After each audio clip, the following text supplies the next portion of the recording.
So, good evening. I'm back here with Pat and Karen, and we were speaking last week if God exists, why there is suffering in the world. And today we are doing part two of the same topic. And I think this is a very important topic to talk about. I think this is a topic which has a big influence on people's faith, and those people who have faith already. This is a topic that will disturb them, and this is a topic that they think about several times, and also a lot of people who don't believe in God. This is one of the reasons they don't believe in God. So I think we have to spend some time on this, and I think I'm going to spend one or two more sessions. So depending on how God will lead me or whatever. So we are going to spend some time on that. Today it is, let's say, the part two, and we are going to talk about suffering again. I want to look at the different worldviews of human suffering. Okay, so what are some of the different ways, or what are some different views on why there is suffering in the world? Let's just start with an idea. Some people have this question in their mind. The question would be, if God exists, why is there suffering? Or those people who have gone through some sort of difficulty or some sort of trauma or tragedy. Maybe they have lost a child, and there are several different issues, several different things. People who lose their children in a young age, they will ask, why did God allow this and that? There are several atrocities. For example, during the World War II, there were a lot of innocent children that died, and a question could be asked, God, if you are there, why don't you just stop this? I mean, you see what is happening, and why don't you just stop this? Why are you allowing so much suffering in the world? Now, today I just want to focus on what different people think about suffering. So we're just going to analyze that today. Today, the world's population is about 7.4 7.4 billion people, right? 7.4 billion people. Let's divide those people down into different groups. So 2.2 are Christians. Out of them, half of them are Catholics, and about half of them are Protestants. 1.6 are Muslims, which is again a very, very large number. And then you have about a billion people who are sort of not all atheists, but atheist, agnostic, secular, non-religious people. You have about a billion of them. Not only atheists, but a mixture of all these people who, let's say, don't have faith, or don't attend church, or don't attend any particular religious group and things like that. And then you have about a billion people who are Hindus, right? So there you have about most of your population. And then you have the remaining people who are, there's a good number of people who are in similar religion to Buddhism. Buddhism has about 400, but and similar mind. So a lot of people, about a million altogether. Not exactly Buddhist, about half of them Buddhist, but other religions, pagan and non-pagan, Zoroastrian and other religions altogether. So you would say, if we will divide what people think about suffering. So we're just going to think, we're just going to ask, we're just going to see what people think about suffering. So, okay, you say, I don't believe in God, or one can say, I don't believe in God because there is suffering in the world. Yeah, I say, okay, yeah, right, why not? Okay, that's how can I say, a good question. It's a legitimate question, let's put it this way. So what are the answers? What are the answers for the different groups, from different religions? What answer do they have? And if we really see the whole world and see their point of view, it falls into 4 categories of thinking about comparing all the religions, not only Christianity. Let it be Christianity, atheism, Hinduism, Buddhist, and there are about 4 different ideologies or thinking about suffering. Now, what are these 4 thinking or ideologies about suffering? The first one, we can call it materialism. And when I say materialism, it's not the kind of a economic materialism. When we talk about somebody who is economically materialistic person, it means that these people, they love their things. So they're into things, they're into clothes and cars and houses and money, and so they're very superficial people. I'm not talking about that. I'm talking about different kind of a materialistic, more of a scientific point of view. So they are the materialism, okay? And the materialism is mostly, you could say, an ideology or an idea found amongst atheist people or even agnostics. So that's the group that, this is the answer, this is the view that most of the atheists would have. Not necessarily all and not necessarily only them, but mostly. So there is a materialistic view of suffering. Then the other one is the so-called pantheistic view of suffering. What is the pantheistic view? The pantheistic view is held by Hindus and many other people who believe in the reincarnation. The third one would be a theistic view, but a designated or a designated theistic view. And the last one would be what I would call a cosmic conflict view. Okay, so there's the materialistic view, the pantheistic view, and there's the designated theism, and then the last one would be a cosmic conflict view of why there is suffering in the world. Let's look at the first one. What is the materialistic view? The materialistic view, or what the atheist would say, is that life came into existence by chance, and how species survived was the rule called survival of the fittest. So there is nothing evil really. Whatever bad is happening, it is actually necessary. So for one species to survive, they had to kill the other one, and the ones that were stronger survived. And killing is a natural process of growth. And one day humans will maybe evolve into something else. Okay, nobody's experienced that, but anyway, that's that evolutionist point of view or thinking. So according to them, evil is, there is no such thing as evil. Killing is a natural process. Killing is something which happens in the natural world, and it's just a fact, and we have to accept it. And I don't know how much comfort it will give to somebody who has just died, or you just died, and it's just a natural process, so don't worry about it. It's just it just happened. This is just natural, and that's how it is, and then you just leave it at that. Then there's the pantheistic view. So suffering actually is necessary for the materialistic view. For atheism, for evolutionary thinking, of the weaker species and your weaker counterparts, that you become stronger, you survive, and you grow stronger, and you will get ahead. That's how you get ahead, And I thank God that's not the prevalent thinking, because that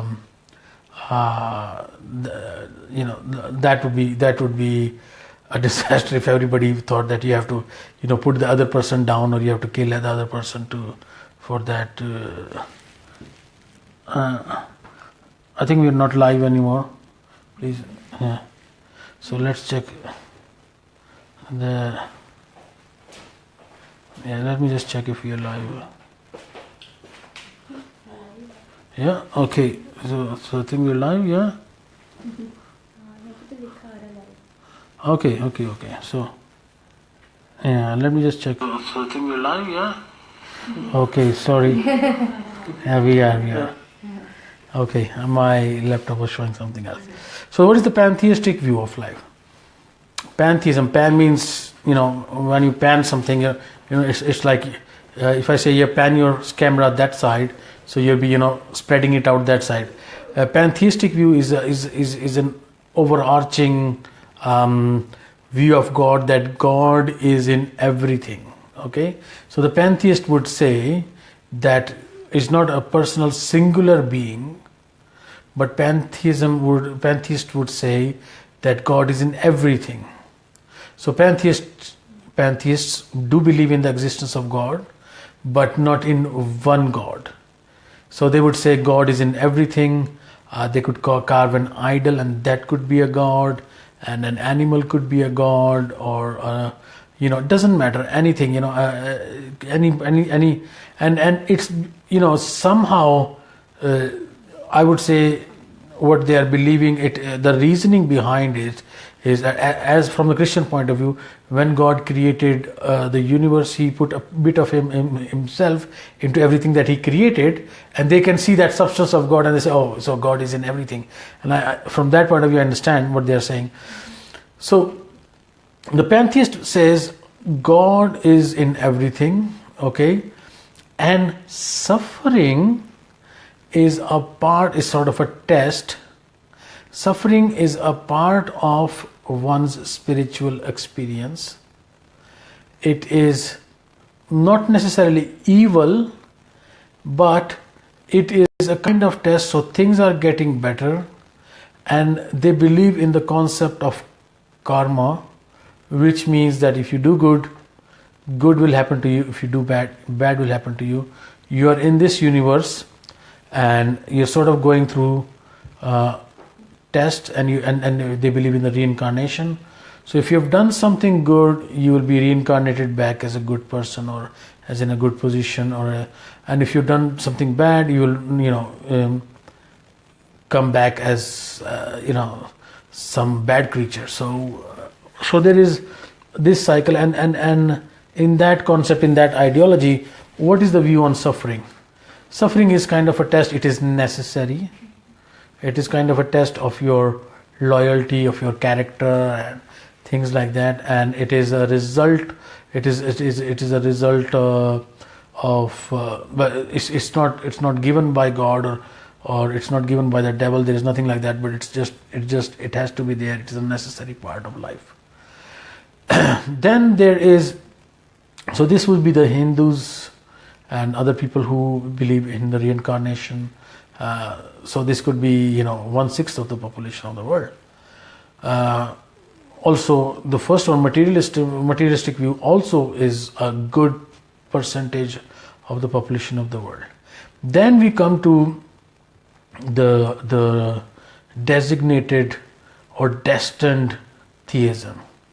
So destined theism or designated theism means, and this would be a very big part of the population of the world. That very big part is, let me say, a lot of Christians as well, and maybe the Muslims as well, and many others as well.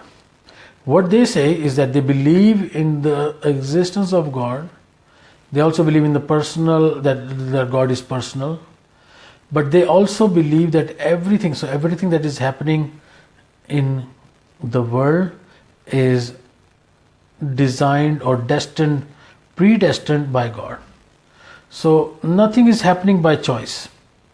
Everything that is happening in this world, why is it happening? It's happening because this is something which God had already chosen long time ago. So everything that is happening in this world is because of the will of God. So everything, God has already chosen people who will go to hell. God has already chosen people who will go to heaven. Okay, everything is by choice of God. Okay, humans think they have a choice, but it has already been destined. It has already been chosen by God.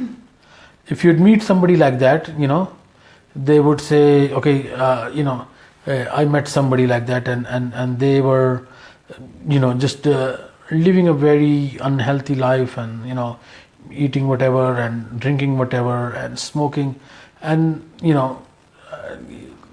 being very sick.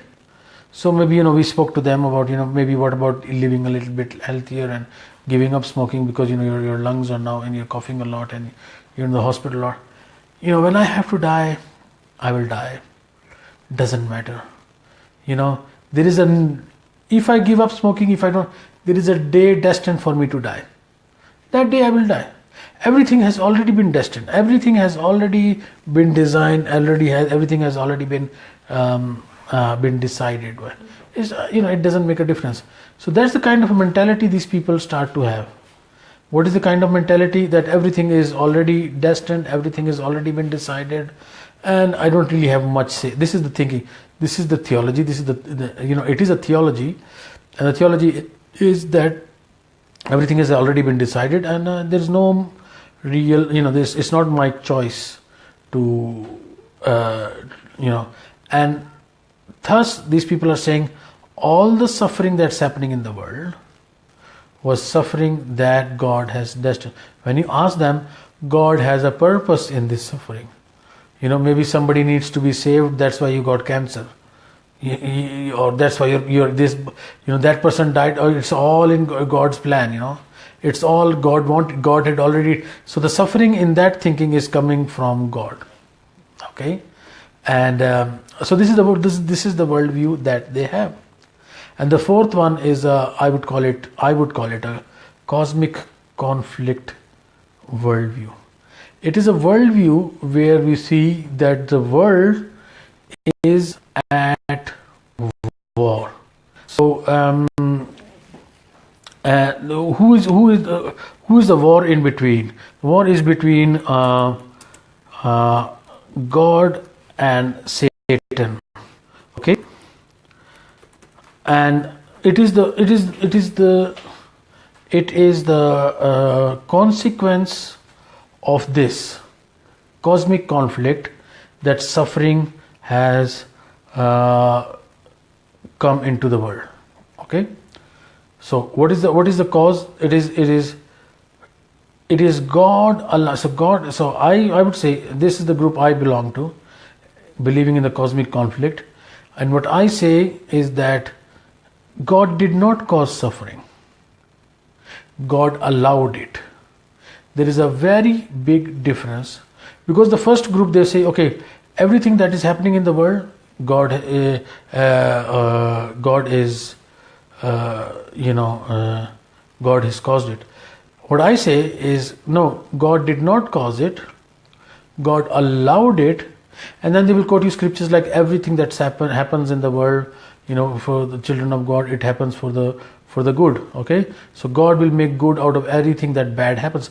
You see, the difference is, in the first thinking, is that God uses the bad things to teach His children. Okay, that's what the first thinking was.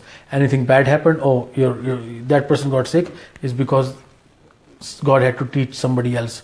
But in the kind of thinking I say is that no, God didn't intend for bad thing to happen in that person's life. Bad thing did happen in that person's life. Now that bad thing happened, God is going to use it for the good. It's like I gave you the example last time of Joseph. When Joseph's father died, his brothers asked him, please don't kill us. And Joseph said, you intended something bad for me, but God has brought something good out of that. So the difference is that God did not bring that bad thing. The bad thing was there, God used it for good. So the people who believe in destiny or predestination, they say it's not your choice.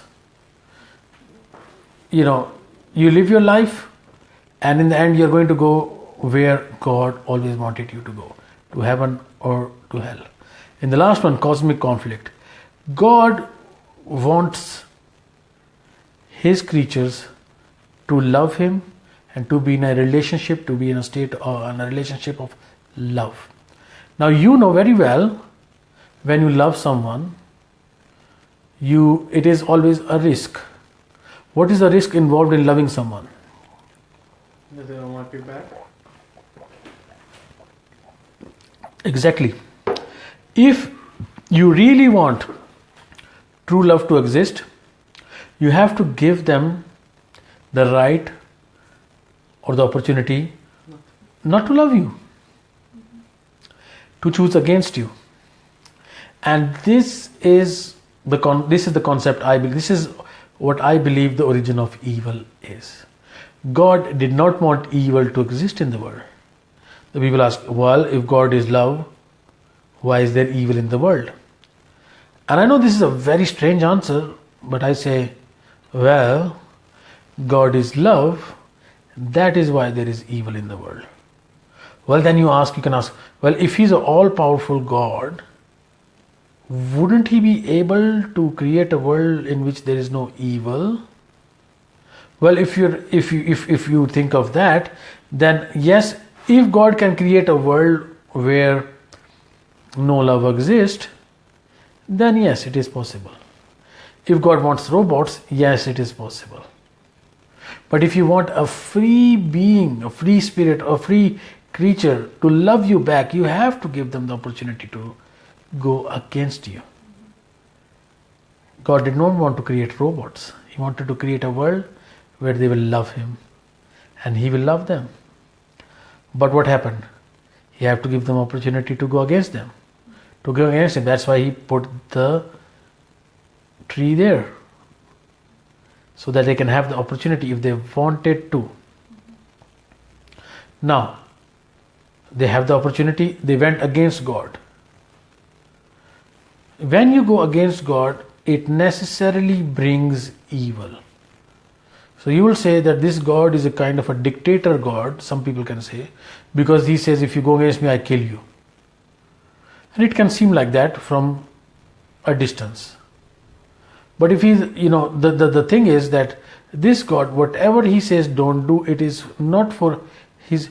So He can create laws for any dictator or any leader can create laws for his benefit, and he can also create laws for the benefit of the people. So, live interruption was interrupted. We're back. Okay, we're okay. So, in the fourth concept, we are saying that yes, there is evil in the world. Yes, God allowed it, but God did not intend it.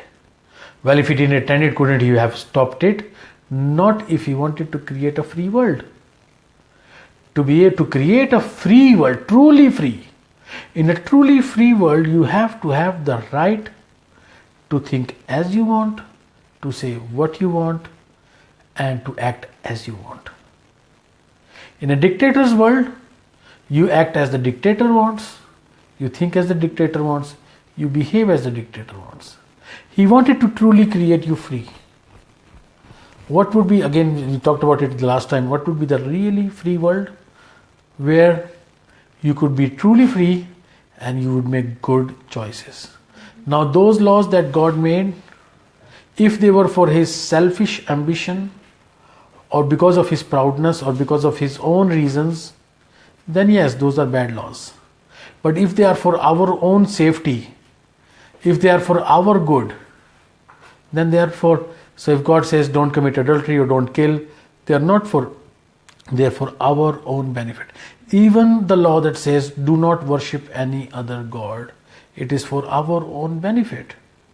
Why? Because we have, humans, we have a tendency to make different gods in the world. And we don't even realize it. We can make money, career, anything our God. So He says, don't worship any. It's a way to keep us humble. Because otherwise we will get, so when we recognize and when we say, everything I have in my life, I have received from God, it keeps me humble. When I become very proud and I say, I've earned everything and I'm this strong and I'm this rich and this big and that big, that makes you proud, and it's for your own detriment. For us to remain humble, to be, God has created these laws for our own betterment. Next week we are going to talk more about this concept. I think today I shared with you different worldviews of suffering. Why did I share that? What is the reason behind that? The reason is, if you say, okay, I don't believe God exists because there is suffering in the, what substitute do you have? Okay, then evil is a necessary thing. Evil is for so suffering is for our benefit. Suffering is for our good, so that we can survive and become more stronger. So it's not enough to say, I don't believe in this because of this. Then what do you believe in? What is your answer to suffering? Think about it and say, okay, you say God doesn't exist because there is suffering in the world. So why? So according to you, until you get an answer for that, then what is your answer for suffering?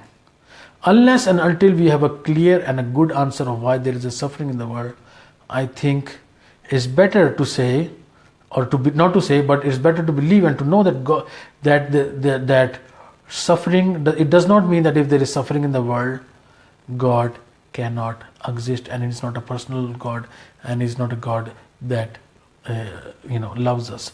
We're going to talk more about this concept. We're also going to talk more about the goodness of God, but today I just wanted to share these concepts, and I hope these are only simple ideas, simple things, but I think just we want to see the picture more clearly, talk more about this topic and discuss it more, so that we can really go through all the ideas of suffering and all the ideas that are in the world, ideologies that are in the world regarding suffering, and it will help us to make a more clearer, more better choice. What kind of an ideology, what kind of thinking I want to have? Do I want to have a materialistic thinking of suffering? Do I want to have a pantheistic one? Do I want to have a predestined one? Or do I want to have a thinking which is the cosmic conflict thinking of suffering? So may God bless you, and we'll continue next week. That's right.